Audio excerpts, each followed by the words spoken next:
Hello and welcome back to Mexico Relocation Guide. Today I'm going to be sharing 5 pro banking tips in Mexico. So let's get started. Number 1. Inbursa has the lowest fee when withdrawing from a foreign account. We recommend avoiding BBVA as their fee is 174 pesos, roughly $10.50. But if you don't have Inbursa near you, or you just need money fast, we also recommend checking ATM Fee Saver, a handy app that gives you the ATM fees around you based on your geolocation. That way, you can choose the ATM with the lowest fees. And remember to always decline the conversion whenever you withdraw cash from an ATM in Mexico.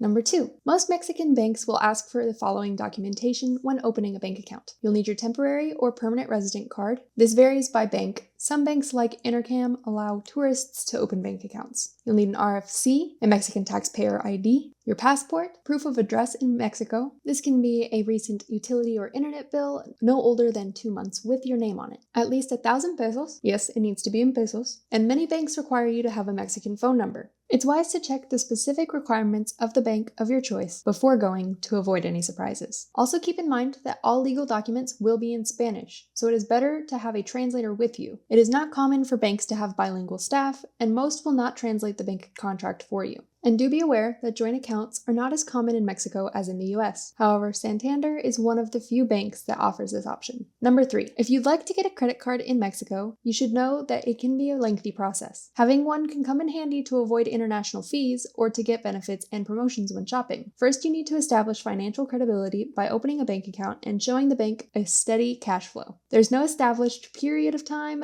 as each bank has its own tryout period. Another good method is to get a line of credit from a department store such as Coppel or Liverpool. Make small purchases that you'll be able to liquidate easily and start building your credibility. After a while, you can apply yourself, which will require some documentation, or the bank will call you and offer you a line of credit. Number 4. Wise.com is one of the most affordable ways to transfer money from the US to a Mexican account. They have a very user-friendly app for smartphones. Remitly is another option for global money transfers. The main difference is that Remitly has a pickup option for the recipient. You can collect the money at stores like Oxxo and Coppel, or at some partnered banks. And finally, cash is king in Mexico. Having cash in pesos available at all times is one of the wisest things you can do in Mexico. Things like rent, food, services, and groceries, among other transactions, are commonly done in cash. That's why getting a local bank account is advisable to avoid withdrawal fees stacking up. We also recommend breaking large bills whenever possible, especially 500 peso bills, because many retailers won't want to give you change for a 500 peso bill. If you need to break a 500, we recommend going to a bank. And a bonus tip, always carry coins.